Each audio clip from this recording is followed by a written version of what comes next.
Plusieurs lignes de la parole mènent à une seule ligne, celle de la vérité éternelle.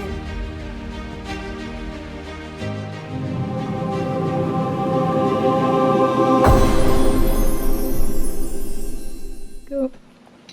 Faut que tu le fasses 2 fois, ok? Donc, bonjour à tous et bienvenue à chacun d'entre vous aujourd'hui à cette émission Allons à l'école du sabbat. Donc, aujourd'hui, nous allons parler de la 7e leçon du 21 au 27 août et nous allons parler donc de ce prisonnier qui sera libéré d'une possession démoniaque. Et nous allons voir aussi l'importance que Christ aura faite de cette âme et donc des âmes aussi auxquelles nous aurons apporté dans le monde entier. Nous allons donc ouvrir Marc 5, 1 à 20 pour que nous puissions voir et comprendre cette histoire et surtout voir qu'est-ce que Jésus voulait nous révéler au travers de cette leçon, au travers de cette histoire auquel il a pu vivre sur cette terre. Je vous prie donc de prendre votre guide de l'école du sabbat et surtout votre Bible en main pour que nous puissions explorer, voir et comprendre les choses qui y sont révélées. Donc je vous souhaite bonne étude et surtout bonne écoute au travers de cette émission.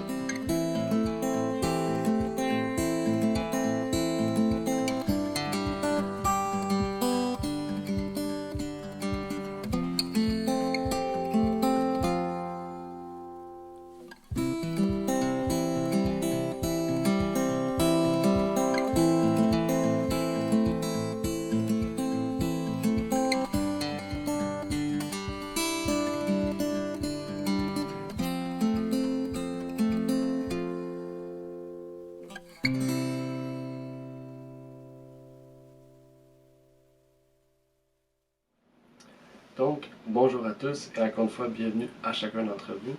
Donc, aujourd'hui, au travers de cette 7e leçon, donc, nous allons explorer et voir donc Marc 5. Et je vous invite donc déjà pour commencer à pouvoir laisser des commentaires dans cette vidéo si vous en avez, ou sinon vous pouvez nous contacter sur email à contact@ligne-sur-ligne.ca pour que nous puissions répondre à vos questions. Si vous voulez ouvrir une église ou si vous voulez toute autre chose en fait en lien avec l'Église. Sinon, j'aimerais commencer par une courte prière avant d'introduire cette leçon, avant de pouvoir comprendre et voir ce que ce sujet va nous révéler donc avec cette leçon numéro 7. Donc, prions. Notre Père est aux cieux, j'aimerais te remercier Seigneur pour ce moment que tu nous permets d'avoir, de pouvoir explorer cette leçon de l'école du sabbat. Puisses-tu, Seigneur, nous révéler ce que tu veux nous permettre de comprendre au travers de l'histoire de ces démoniaques, Seigneur, auxquels ton Fils a pu libérer, Seigneur, sur cette terre. Que tu puisses nous montrer les leçons que nous devons en tirer pour que nous puissions continuer à tirer des leçons, Seigneur, encore aujourd'hui, au travers de ces histoires. C'est ma prière au nom de ton Fils Jésus-Christ. Amen. Après avoir vu donc 3 paraboles, donc une parabole qui portait sur une leçon et les deux paraboles qui portaient sur l'autre leçon, qui était celle de la semaine dernière. Donc Christ veut nous montrer maintenant, porter nos regards vers l'histoire des pourceaux et des démoniaques. Cette leçon, je parlais du démoniaque, mais comme vous le savez, Matthieu et Jean nous parlent de deux démoniaques, et Marc et Luc d'un seul démoniaque. Et comme on étudie le livre de Marc, je vais citer qu'un seul démoniaque. Donc, pour pas qu'il y ait de contradiction, en fait, oui, il y a 2 démoniaques, mais dans Marc, il n'en cite qu'un, donc je vais en citer qu'un, et quelquefois, je vais citer les 2. Cette leçon nous apportera à voir et surtout comprendre à quel point est importante, en fait, une seule âme. On va voir ici au travers de cette histoire à quel point Christ a porté une importance à cette âme, et même au point de tuer des pourceaux, au point même de se faire rejeter de la ville. Au cours du ministère de Christ, bien sûr, Satan a voulu détruire à plusieurs reprises son ministère. Par le désert, comme on a pu étudier, par divers moyens, par les démoniaques qui ridiculisaient Jésus, par les prêtres qui voulaient détruire son œuvre, et par plusieurs moyens. Si vous avez étudié le livre de l'Apocalypse, en particulier le chapitre 12, vous voyez en fait que Satan, dès la naissance du Christ, voulait détruire l'œuvre du Seigneur. Il faisait tout pour le détruire. Il aurait pu tout faire pour le détruire. Il aurait pu tout faire pour mener Jésus-Christ à commettre un péché et même à détruire sa réputation. Et même ici, Satan a décidé de mettre en place une tempête, une vraie tempête, pour détruire Jésus-Christ et ses disciples. Maintenant, suite à cette histoire que nous avons vue la semaine dernière, il fait appel à un démoniaque pour tenter la suite de son plan. Et la Bible nous décrit ce démoniaque. Il nous montre au travers de Matthieu, de Marc, de Luc et de Jean comment est ce démoniaque. Ce démoniaque nous est décrit comme étant un homme fort, un homme auquel on peut le contrôler en fait. Même attaché à des chaînes et réussissant à s'en sortir. Et réussissant à partir, à fuir tous les gens qui voulaient l'arrêter. Comme je vous ai dit, dans Matthieu et Jean, on nous décrit plusieurs démoniaques, mais dans Marc et Luc, un seul. Et Ellen White, dans son livre Jésus-Christ, nous révèle aussi cette histoire et ces faits qu'on nous a décrits.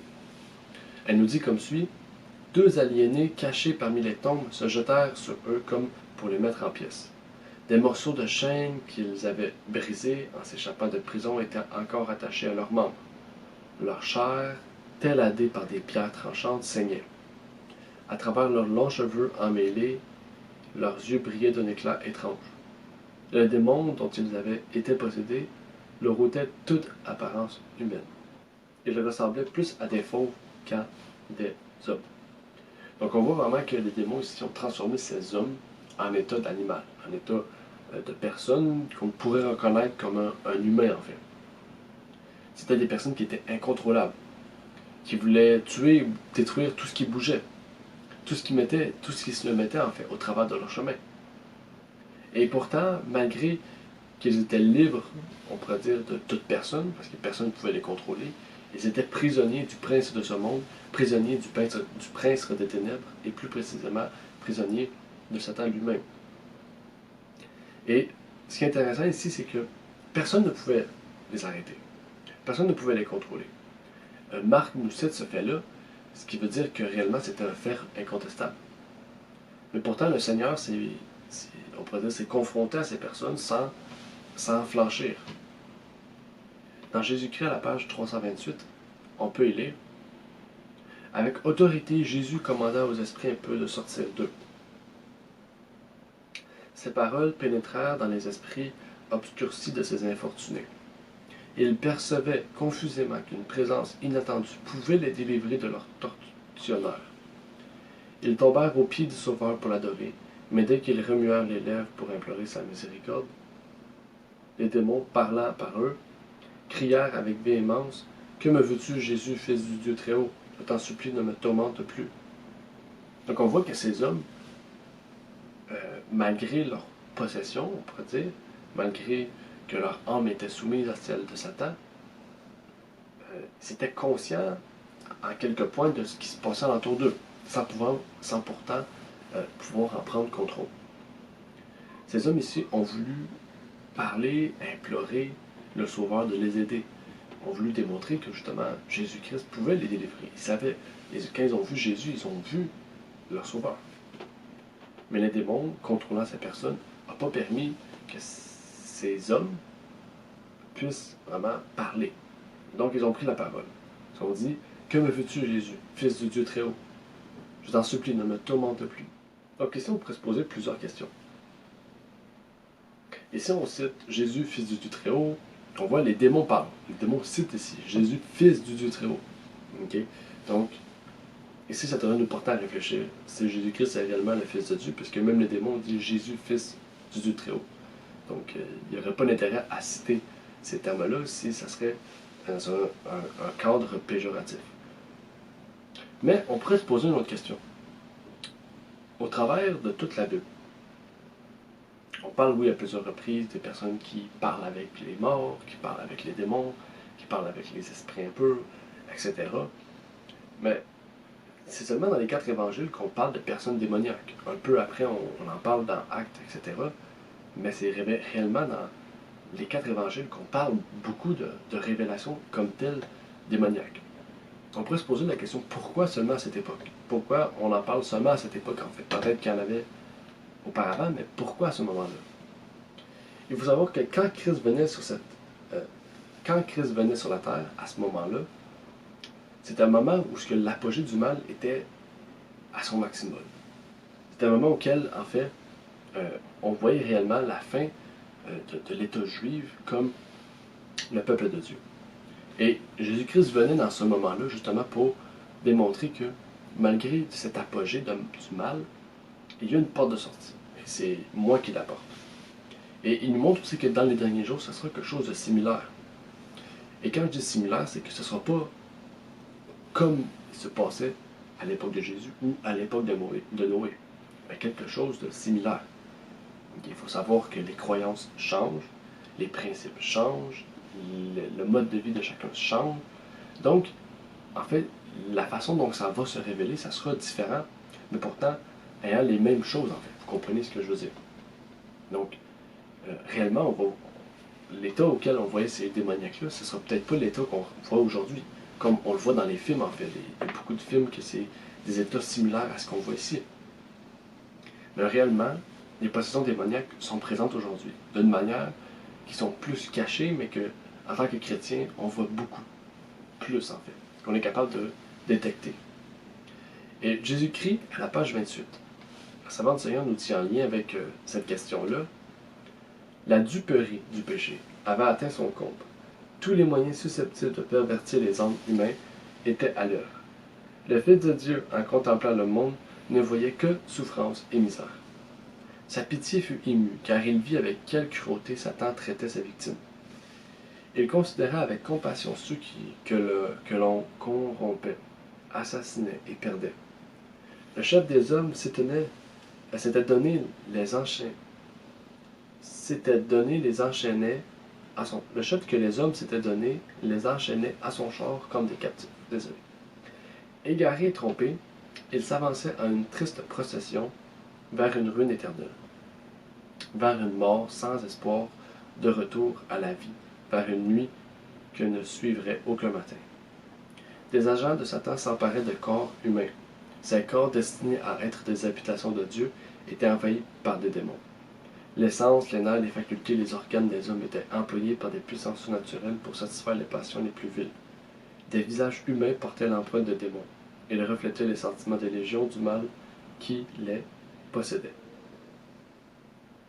Donc on voit vraiment, on pourrait dire l'état général de ce qui se passait au temps de Jésus. On voit vraiment que ces hommes, ou plutôt ces âmes, étaient prisonnières, non seulement d'esprit, mais vraiment de tout le corps en fait. Tout le corps était sous la tutelle des démons. Enfin, on pourrait dire que ces hommes étaient devenus des démons, en fait, marchands, okay? Des démons qui étaient de chair. Et c'est là qu'on voit vraiment qu'à l'époque du Christ, c'était l'apogée du mal. Mais le Sauveur était présent maintenant pour sauver le monde, permettre surtout à tous et chacun d'accéder au ciel et donc d'accéder à la vie éternelle. Et donc, il a délivré ce démoniaque ou ces démoniaques, comme on cite dans les autres évangiles. Mais les démons avaient une demande spéciale. Les démons voulaient justement, ils voulaient dans le fond que Jésus leur fasse justice. Ils ne voulaient pas que Jésus les détruise tout de suite. Ils se sont rappelés aussi d'un moment auquel le jugement aura lieu. Ils se sont dit, je ne veux pas tout de suite mon jugement, je le veux quand tu reviendras donc sur cette terre pour nous détruire à jamais. Donc, dans le fond, on veut encore faire du mal, mais c'est bon pour cette âme-là, on te les laisse. Donc cette requête-là, c'était un lieu de séjour. Donc pour que le démon puisse vivre, il faut un lieu de séjour. Donc il voulait un lieu de séjour. Et ce lieu de séjour, les démons ont décidé de le mettre dans le troupeau de pourceaux. Et ce qui est intéressant ici dans ce troupeau de pourceaux-là, c'est pas le fait que ce soit des pourceaux, mais c'est principalement aussi le fait que, si vous vous rappelez, Jésus a demandé quel est ton nom, le démon, on dit Légion. Si vous allez fouiller sur Internet, selon le temps de Rome, parce qu'à chaque temps, à chaque époque, Rome a changé de structure politique, a changé de structure aussi au niveau de l'armée, et les légions prenaient un différent sens. Mais à l'époque de Jésus, la signification des légions était un groupement de personnes, d'individus, qui étaient au total 100 personnes en moyenne. Donc, réellement, dans ces deux personnes-là, il y avait au total à peu près 100 démons. Donc, les démons n'auraient pas pu dire « Envoie-nous dans un oiseau, ou envoie-nous, je ne sais pas, dans un écureuil, vous comprenez, mais en étant dans un groupement de pourceaux, c'est que chaque démon a pu avoir un pourceau. Okay? C'est un à peu près que je vous dis, c'est peut-être pas ça, mais c'est juste pour vous dire que le troupeau de pourceaux était considérable selon le nombre de démons qui étaient. Donc c'est pour vous montrer que si tout le troupeau de pourceaux s'est jeté en bas, c'est qu'il y avait un niveau incroyable de démons. Sinon, ils n'auraient pas été tous dans l'eau, en fait. Pour se noyer, c'est mourir. Et bien sûr, par la suite, comme vous vous rappelez l'histoire, Jésus a été chassé de la terre, donc il l'a quitté. Il a dit à ses hommes donc, de rester là pour annoncer la bonne nouvelle. Ces gens étaient conscients, ils avaient vu ces deux démoniaques-là, et en disant, c'est Jésus qui nous a guéris. Quand les disciples allaient revenir prêcher de Jésus, en fait, ces gens allaient se rappeler, justement, de qu'est-ce qu'il en était. Okay? Et donc, c'est quand même un point important. Mais le plus important dans ça, c'est comment l'appliquer pour nous aujourd'hui.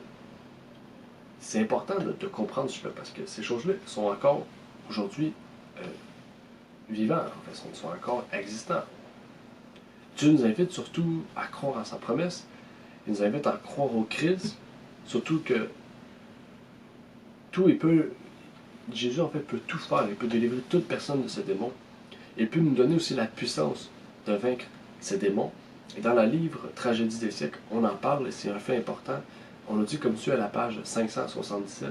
Si les croyants comptent sur les promesses de Dieu, s'ils confessent et délaissent leurs péchés et s'offrent à leur Père céleste des cœurs soumis et contrits, ni les impies, ni les démons ne pourront enrayer l'œuvre de Dieu ou voiler sa présence à ses serviteurs. Ils triompheront de toute tentation et de toute influence adverse, ouverte ou secrète, car ce n'est ni par la puissance ni par la force, mais c'est par mon esprit, dit l'Éternel des armées, que s'accomplira cette œuvre. Donc vraiment, on voit que Jésus-Christ avait cet esprit. Il ne l'a pas fait par puissance ni par force, il l'a fait parce qu'il avait l'esprit de Christ, l'esprit de son Père sur lui. Et il nous invite à la même chose. Il nous invite à avoir son esprit sur nous pour que nous puissions quoi? Avancer sans être enrayés. Et ça dit, que ce soit des choses, des influences ou des forces visibles, donc ouvertes, ou des choses secrètes, fermées, en fait, rien ne pourra empêcher l'œuvre de Dieu de se faire. Donc, avançons sans crainte, sans tremblement, avec cette belle on pourrait dire, promesse que Dieu nous offre, donc de pouvoir vaincre toutes choses. Dans les derniers jours, bien sûr, la manifestation de démons sera différente. Mais la source et le but restent le même, à savoir de détruire l'œuvre du Christ, de ridiculiser l'œuvre. En fait, semer la destruction, détruire l'œuvre de Dieu par tous les moyens, c'est en fait ce que Satan veut faire aujourd'hui. Et il le fait aujourd'hui. Il va envoyer des personnes dans les églises qui vont semer le trouble. Ce sont des démons, sans pourtant être révélés de la même manière de l'époque de Jésus. Comme je vous ai dit, les croyants changent, la façon de penser change. Si la personne se révélerait de la même façon qu'à l'époque de Jésus, on dirait en fait que tout le monde dirait qu'il y a un problème. Donc tout le monde le rejetterait. Donc on voit vraiment que Satan se révèle d'une différente manière selon les temps. Mais la source reste la même, le but reste le même. Détruire l'œuvre de Dieu par tous les moyens. Et donc, l'appel du jour, avant de la prière, c'est que Dieu nous invite à faire comme ces hommes et de partager la vérité et la bonne nouvelle avec tous ceux et celles qui nous entourent. Rappelez-vous, ces deux personnes ont voulu suivre Jésus. Jésus leur a dit non. Allez vers vos amis, allez vers votre famille, allez vers vos voisins, allez vers tout le monde que vous croiserez. Dites-leur que Jésus-Christ vous a sauvé. Et justement, il vous a délivré aussi de cette possession. Et ces gens-là vont le croire, en fait, parce qu'ils vont les voir qui sont normales. Et Jésus, bien sûr, n'a pas retourné à cette place, à cet endroit-là. Je pense que c'est Gadara, ça s'appelait. Il n'est pas retourné, mais les disciples y ont retourné. Donc vraiment, c'est une invitation qu'on doit faire, en fait. Des fois, nous, dans notre entourage, on va laisser un mot, une pensée de dire « Jésus revient bientôt ». Ces gens-là vont pas y porter attention. Mais quand ils vont entendre peut-être d'une autre personne, ces mêmes mots, ils vont se dire « Il y a quelque chose qui cloche, ça doit être vrai ». Ils vont fouiller, faire des recherches, peut-être demander des ouvrages pour comprendre. Et ça sera de la même façon que ces deux démoniaques qui sont redevenus donc des hommes conscients, pouvant contrôler leur corps, ont pu dire à leurs voisins, à leurs amis, à leur famille. Donc c'est mon invitation aujourd'hui que vraiment nous puissions vraiment voir chaque âme, petite ou grande, vieux, esclave, peu importe, qu'on puisse prendre en considération ces choses et qu'on puisse vraiment porter attention pour chaque personne, parce que chaque personne est importante. Donc, avant de terminer, j'aimerais prier avec vous et donc vous souhaiter aussi une bonne fin de semaine et une bonne prochaine leçon auquel nous allons pouvoir étudier la semaine prochaine. Donc, prions. Notre Père est aux cieux, j'aimerais t'inviter, Seigneur, aujourd'hui à pouvoir vraiment nous révéler dans notre vie ces choses, Seigneur. C'est fantastique de voir que chaque âme est importante, Seigneur. De voir que chaque personne a le droit, a accès à ta grâce, a accès à ta parole, a accès à toutes ces vérités, Seigneur, que tu nous as révélées. Peux-tu nous montrer l'importance de partager ces bonnes nouvelles avec chaque personne, Seigneur? Tu connais notre cœur, tu connais nos connaissances, tu connais nos défauts, dans quoi nous sommes bons, Seigneur. Que tu puisses nous utiliser à ta manière, que tu puisses nous montrer, nous permettre d'avoir les bons mots aussi avec chacun des types de personnes que nous allons rencontrer, Seigneur. C'est ma prière et que tu puisses faire la même chose qu'avec ces personnes-là, Seigneur, de montrer l'importance, Seigneur, de chaque âme auquel nous aurons à partager. C'est ma prière au nom de ton Fils Jésus-Christ. Amen. Merci d'avoir écouté cette vidéo. Pour plus de contenu, abonnez-vous sur notre site internet. Il est également possible pour vous de nous suivre sur notre page Facebook et de nous contacter par email.